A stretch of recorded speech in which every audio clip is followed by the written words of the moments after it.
আমরা এখন উখিয়া কুতুপালং রোহিঙ্গা ক্যাম্পে। এই রোহিঙ্গা ক্যাম্প ক্যাম্প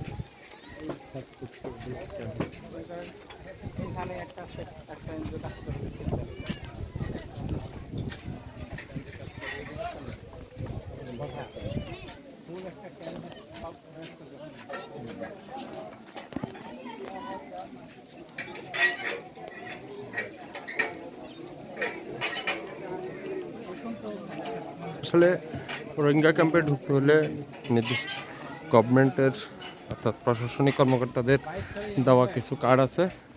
কার্ড ছাড়া ঢোকা যায় না নিরাপত্তার স্বার্থে।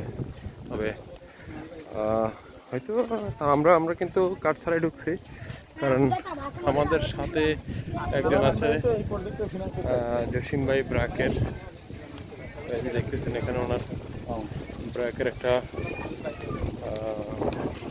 গেঞ্জি, এটাই আমাদের জন্য বড় সাইনবোর্ড।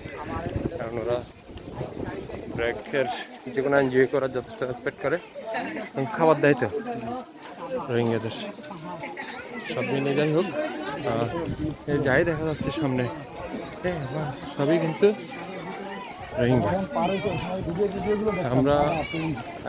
আমরা এমন একটা জায়গায় আসছি, মনে হচ্ছে আমরাই রোহিঙ্গা, ওরাই এখানকার বাসিন্দা। যাই হোক,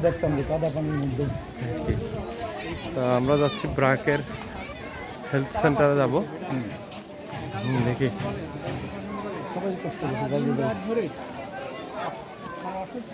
কি পরিমাণ মানুষ থাকে।